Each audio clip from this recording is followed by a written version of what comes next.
Salam sejahtera, terima kasih karena bersama dengan saya di Nazilin Unity Channel. Ramai pemimpin dijangka, pemimpin daripada Bersatu, berprofil tinggi, bekas-bekas pemimpin Bersatu, dijangka akan menyertai PKR. Dan ada jangkaan PKR akan tolak semuanya. Kalau itu yang berlaku, sabash. Ini kerana satu-satunya ahli parlimen daripada PKR yang telah bersuara tentang hal ini ialah Hasan Abdul Karim, ahli parlimen Pasir Gudang. Beliau memberikan peringatan, hati-hati terima ahli baru. PKR bukan tong sampah. Apa pendapat anda tentang pendapat Hasan Karim ini? Betulkah PKR perlu berhati-hati menerima ahli baru? Dan memang benarkah PKR bukan tong sampah untuk menerima buangan, untuk menerima pemimpin-pemimpin yang sudah dibuang dari parti asal mereka? Bekas pemimpin parti lain yang mahu menyertai PKR perlu ditapis dan disemak terlebih dahulu latar belakang mereka, kata ahli parlimen Pasir Gudang Hasan Abdul Karim. Hasan berkata, PKR juga tidak seharusnya menerima mana-mana pemimpin yang mempunyai rekod jenayah, bankrupt dan rasuah.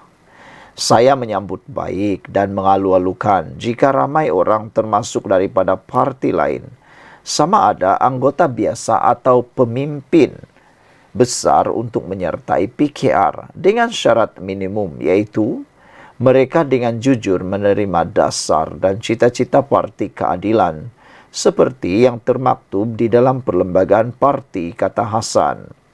Bagaimanapun adalah wajar serta munasabah serta bertanggungjawab untuk semak ke atas pemimpin-pemimpin besar parti lain yang ingin menyertai PKR.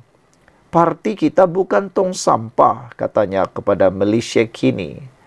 Hasan berkata demikian mengulas kenyataan Setiausaha Agung PKR Saifuddin Nasution Ismail yang menjangkakan lebih ramai bekas pemimpin berstatus profil tinggi daripada Perikatan Nasional PN akan meninggalkan parti masing-masing dan menyertai PKR dalam masa terdekat. Saifuddin semalam mendakwa pihaknya ada menerima permohonan daripada pemimpin-pemimpin pembangkang yang mempunyai nama besar dalam arena politik negara dan berminat menyertai PKR. Pada Selasa lalu, bekas ahli Majlis Pimpinan Tertinggi MPT Bersatu, Muhammad Faiz Naaman mengumumkan penyertaannya dalam PKR. Dia turut mendedahkan lebih ramai pemimpin dan ahli perintis Bersatu di semua peringkat akan menyertai parti itu. Selain Faiz, bekas adun dengkil dari Bersatu Adhif Syan Abdullah turut diterima menyertai PKR. Mengulas lanjut, Hasan berkata, PKR perlu mengekalkan imejnya yang bersih sebagai sebuah parti yang ingin membawa perubahan dan reformasi. Elemen-elemen bersifat parasit, dedalu, oportunis dan penyangak atau penyakau serta korup perlu ditolak awal-awal, tegasnya. Justru dia turut mengingatkan PKR agar mengambil sikap terbuka namun cermat dalam menguruskan hal terbabi. Seruan saya kepada pemimpin PKR dalam soal menerima kemasukan ramai anggota baru, terutama dari parti lain atau orang awam biasa termasuk yang sebelum ini memusuhi PKR, ialah dengan mengambil contoh dari sirah Nabi Muhammad, kata beliau. Bagaimana baginda Rasulullah dengan sikap terbuka tetapi cermat dan berhemah menerima ramai orang, banyak pihak dan banyak kabilah untuk menyertai perjuangan Rasulullah sehingga Islam berkembang pesat, tambah beliau lagi. Sebelum kita berpisah, sila kemukakan komen anda tentang peringatan, isu dan juga nasihat penegasan Hasan Abdul Karim ini terhadap para pemimpin PKR dan khususnya PKR. Perlukah mereka menerima ahli-ahli daripada Perikatan Nasional yang mahu menyertai PKR? Hati-hati terima ahli baru. PKR bukan tong sampah, kata Hasan Karim. Sekian dulu, kita jumpa lagi untuk isu seterusnya. Salam sejahtera, terima kasih karena bersama dengan saya di Nazilin Unity Channel. Wan Saiful kena lagi. Kali ini, didakwa diganggu SPRM, timbalan speaker cadang Wan Saiful lapor polis. Ini lawan Saiful kan tak habis-habis nak membangkang, tak habis-habis nak mempertahan diri, tapi akhirnya kena juga diri sendiri. Timbalan Speaker Dewan Rakyat Ramli Muhammad Nur menasihatkan Ahli Parlimen Tasik Gelugur Wan Saiful Wanjan agar membuat laporan polis berkaitan dakwaan diganggu oleh Suruhanjaya Pencegahan Rasuah Malaysia SPRM. Ramli berkata demikian selepas Wan Saiful mendakwa mendapat gangguan daripada SPRM yang mahu merakam keterangan berhubung ucapannya di Dewan Rakyat. Bagaimanapun saya terus-menerus mendapat kacau ganggu daripada pihak berkuasa, terutamanya daripada pihak SPRM, kata beliau. Saya baru mendapat satu notis untuk dirakam percakapan saya mengenai apa yang saya sebut dalam Dewan yang mulia ini, katanya di Dewan Rakyat hari ini. Wan Saiful membangkitkan mengenai imuniti atau kekebalan ahli parlimen daripada dikenakan prosiding sivil atas apa-apa petition atau usul yang dikemukakan dalam Dewan seperti yang terkandung dalam Seksyen 7 Akta Dewan Parlimen, Keistimewaan dan Kuasa 1952 Akta 347. Justru, kata Wan Saiful, tidak ada mana-mana pihak boleh menyentuh perkara yang telah dimuktamadkan oleh speaker, termasuklah ucapan yang disebut di dalam Dewan. Bila ada kacau ganggu ni, bagi saya ini satu tekanan yang tidak wajar kepada ahli-ahli parlimen, kata Wan Saiful. Pada 28 Februari lalu, Wan Saiful mendakwa dia ditawarkan habuan berupa peruntukan 1.7 juta ringgit untuk kawasannya jika menyokong Perdana Menteri Anwar Ibrahim. Namun tidak sampai 1 jam selepas ucapannya, Wan Saiful mendakwa dihubungi pegawai SPRM berkaitan dakwaannya. Bagaimanapun, Ketua Pesuruhjaya SPRM Azam Baki berkata, ia menjadi tanggungjawab mana-mana individu yang mendakwa ditawarkan rasuah untuk segera membuat laporan agar tindakan selanjutnya boleh diambil. Justru SPRM memberikan tempoh seminggu kepada Wan Saiful untuk tampil membuat laporan.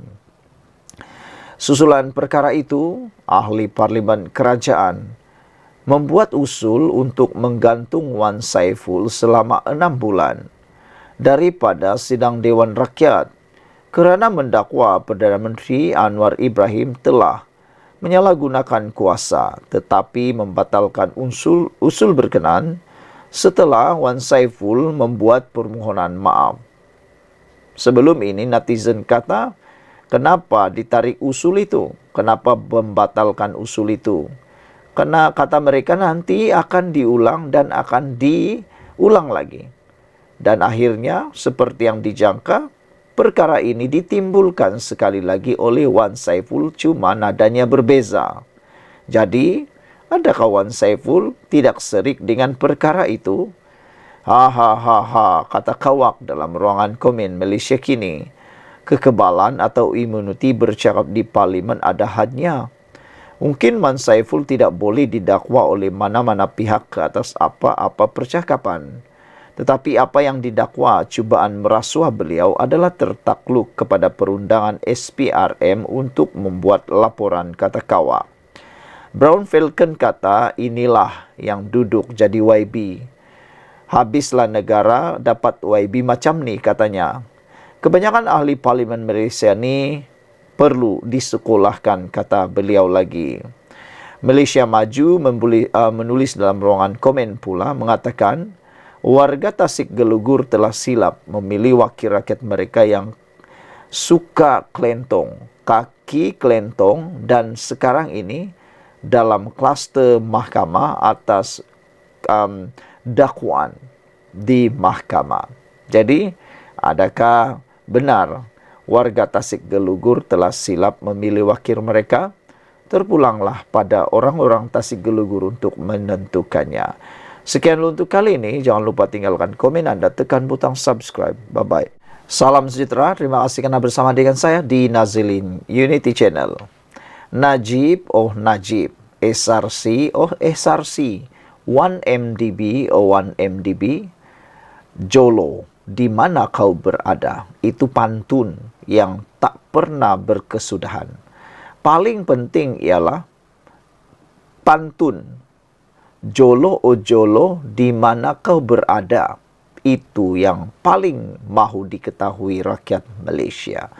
Bila lagi Jolo nak dibawa pulang ke Malaysia untuk kita ketahui cerita sebenar tentang 1MDB dan SRC.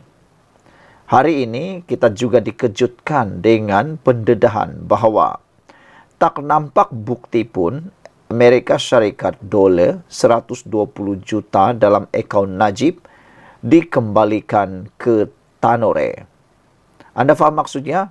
Mudah difahami. Tiada bukti 120 juta Amerika dolar dalam akaun Najib dikembalikan semula ke Tanore. Maksudnya, uang itu tetap di sana, di akaun Najib. Pakar pemulihan aset rentas sempadan yang berpengkalan di Kepulauan Cayman memberi keterangan bahawa dia tidak melihat bukti bahawa dana 120 juta US dollar yang mengalir ke dalam akaun bekas Perdana Menteri Najib Razak telah dikembalikan kepada Tanore Finance Corp. Saudara, itu mudah difahami. Tiada bukti. Beliau tidak melihat bukti bahawa dana 120 juta yang mengalir ke akaun Najib dikembalikan kepada Tanore Finance Corp. Persoalan besar, ke mana duit itu? Kalau tak dikembalikan kepada Tanore Finance Corp, di mana duit itu pergi? Kamu boleh tolonglah jawab dan tulis di ruangan komen ke mana pergi agak-agaknya duit itu. Memberi keterangan melalui Zoom dari Kepulauan Cayman petang ini, Angela Berghaus memberitahu Mahkamah Tinggi Kuala Lumpur demikian. Semasa perbicaraan kes saman SRC internasional berjumlah 1.18 US dollar 1.18 bilion US dollar atau bersamaan 5.5 bilion ringgit Malaysia terhadap Najib Razak. Semasa perbicaraan di hadapan Hakim Ahmad Fairuz Zainul Abidin, saksi bagi planatif SRC berkata, dia juga tidak melihat bukti bahawa 120 juta US dollar itu merupakan sebahagian daripada 620 juta US dollar yang mengalir keluar dari akaun Najib di Malaysia ke akaun Tanore di Singapura pada 2013. Dia menjawab soalan semasa pemeriksaan balas oleh Peguam Najib, Harvinderjit Singh, yang menegaskan bahawa 120 juta US dollar itu merupakan sebahagian daripada 620 juta US dollar yang telah dikembalikan kepada Tanore. Harjinvet dalam satu soalan bertanya, saya akan mencadangkan kepada anda bahawa dana sebanyak 120 juta US dollar ini telah dikembalikan kepada Tanore melalui penebusan. Berghaus berkata, menjawab, saya tidak melihat apa-apa yang kembali. Saya tidak melihat 120 juta dikembalikan, kata beliau. Harvinderjit bertanya lagi, anda nampak AS 620 juta, bukan? Saya mencadangkan kepada anda bahawa AS 120 juta di dalam akaun Najib ini adalah sebahagian daripada dana AS 620 juta yang keluar dan kembali ke Tanore pada 2013. Berghaus menjawab, beliau kata, saya tidak melihat bukti itu. Antara pelepasan yang diminta oleh SRC melalui tuntutan mahkamah ini ialah Najib membayar balik 120 juta AS dolar dana firma milik Menteri Kewangan diperbadankan MOFINC yang didakwa dimasukkan ke dalam akaun bank bekas Perdana Menteri Malaysia. SRC juga menyaman Najib untuk pembayaran balik RM4 bilion pinjaman daripada KWAP kumpulan wang persaraan kepada syarikat itu yang didakwa telah diselewengkan. Sementara itu, Berkhaus memberi keterangan bahawa dia tidak pasti sekiranya ahli perniagaan dalam buruan iaitu Low Tiak Jo berada di belakang beberapa entiti luar pesisir yang terlibat dalam penyelewengan RM4 bilion daripada SRC. Dia berkata kebanyakan entiti luar pesisir ini kepunyaan seorang lagi buruan Eric Tan sebagai pemilik beneficialnya. Dia kemudian disoal balas oleh Harvinder Singh sama ada Low terlibat dalam entiti luar pesisir ini.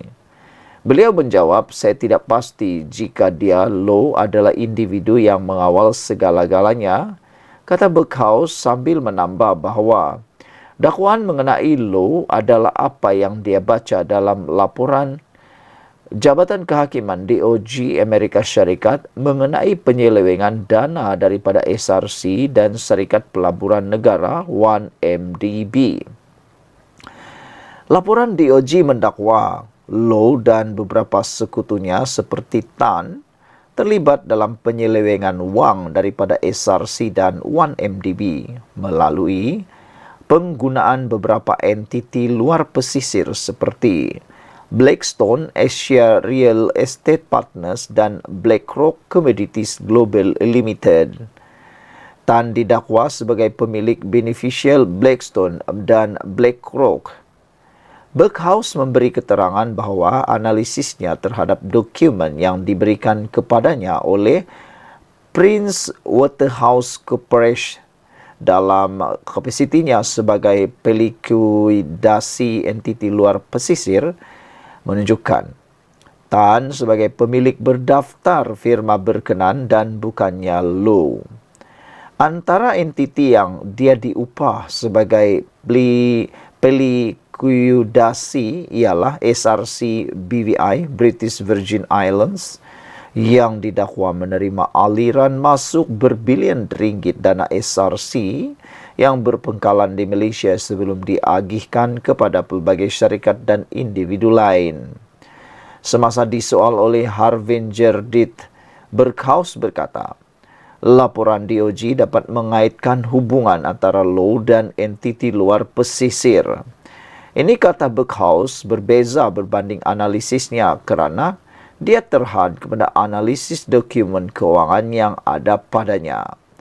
Pengarah urusan Kuantuma Internasional yang berpengkalan di Cayman juga berkata bahawa dia tidak menemu bual mana-mana pengarah SRC yang berpengkalan di Malaysia berhubung urus niaga ini kerana analisisnya terhad kepada dokumen kewangan dan korporat. Perbicaraan kes saman sivil ini berlangsung di hadapan Hakim Ahmad Fairuz Zainul Abidin dan bersambung lagi. Sekian untuk kali ini, jangan lupa tinggalkan komen anda seperti salah satu komen daripada Brown Falcon 0137. Beliau kata, saya tak kenal Jolo. Ini satu sindiran kepada Najib Tun Razak yang pernah menafikan kononnya beliau mengenali Jolo. Sekian dulu Malaysia kita punya. Kita juga sama-sama cintai Malaysiaku. Bye-bye. Salam sejahtera, terima kasih kerana bersama dengan saya di Nazilin Unity Channel. Hari ini kita digemparkan dengan SPRM siasat akbarkan serbu rumah dalam siasatan berkait Daim. Pastinya isu ini akan menggemparkan Daim dan keluarganya, dan persoalan besar untuk anda dan kita semua ialah apakah yang akan ditemui oleh SPRM. Adakah bukti-bukti kukuh akan ditemui di rumah yang diserbu ini? Dan pastilah, adakah bukti yang ditemui itu akan menoktahkan terus Daim Zainuddin dan keluarganya? Sebelum kita teruskan ulasan, jangan lupa bantu saya tekan butang subscribe di ruangan subscribe itu. Ianya percuma, Anda tak perlu bayar apa-apa dan ia akan membantu Anda untuk mendapatkan ulasan-ulasan terkini, isu politik dan isu semasa yang ada di Malaysia. SPRM siasat akbarkan, serbu rumah dalam siasatan berkait daim. Siapa sebenarnya Akbar Khan? Bagi Anda yang mempunyai maklumat siapa Akbar Khan, tolong bantu untuk menerangkannya di dalam ruangan komen di bawah. Tuliskan, bantu kami untuk mengenali siapakah itu Akbar Khan dan apa kaitan beliau dengan Muhyiddin Yassin. Wah, Muhyiddin pula. Dengan Daim Zainuddin. Bukan Muhyiddin, tapi Daim Zainuddin. SPRM telah pun menyiasat Akbar Khan, serbu rumah dalam siasatan berkaitan daim. Ahli perniagaan dan pemaju hartanah Akbar Khan disiasat Suruhanjaya Pencegahan Rasuah Malaysia berkait kes bekas Menteri Kewangan Daim Zainuddin. Memetik sumber SPRM dan peguam berkaitan, portal berita CNA melaporkan pemegang saham utama BRDB ini, iaitu BRDB Development Sdn Bhd itu, ditahan sementara untuk disoal siasat minggu lalu selepas rumah dan syarikatnya di Kuala Lumpur diserbu. CNA turut melaporkan SPRM membekukan akaun peribadi dan perniagaannya serta mengarahkannya mengisytiharkan aset dan pegangan keuangan keluarganya. Akbar turut dijangka dipanggil semula untuk disoal siasat lagi bersama bekas sekutu rapatnya dalam masa yang terdekat. Pejabat Akbar enggan mengulas butiran siasatan itu, namun seorang jurucakap berkata, tumpuan utama mereka masih untuk memastikan siasatan yang adil dijalankan. Siasatan dilaporkan tertumpu pada pemulangan saham beku bernilai $4 bilion atau bersamaan dengan RM18.75 bilion yang pernah tersenarai dalam Central Limit Order Book CLOB pasaran counter Singapura yang berdagang terutamanya saham Malaysia, namun kini tidak lagi berfungsi.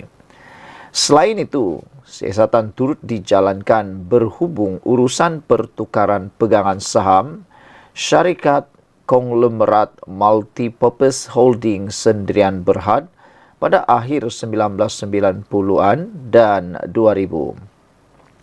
SPRM turut dilaporkan menyiasat pinjaman $140 juta unit MPHB kepada firma British Virgin Island at Bridge Unity United SA dan Strackers Development Inc. yang seterusnya digunakan untuk memperoleh blok kawalan saham MPHB daripada Taikun Lim Tian Kiat. Bulan lalu, Daim didakwa gagal mengisytiharkan pemilikan 71 aset kepada SPRM, termasuk 38 syarikat, 19 bidang tanah di Selangor, Negeri Sembilan Pahang Kedah dan Kuala Lumpur, serta 6 hartanah. Sementara itu, istrinya, Naimah Khalid, meminta dibicarakan atas tuduhan gagal mematuhi notis SPRM yang menghendaki aset diisytihar. Keluarga itu memfailkan permohonan semakan kehakiman terhadap siasatan SPRM berhubung hal ehwal mereka. Sekian untuk kali ini. Jangan lupa share video ini. Kita jumpa lagi untuk ulasan yang seterusnya.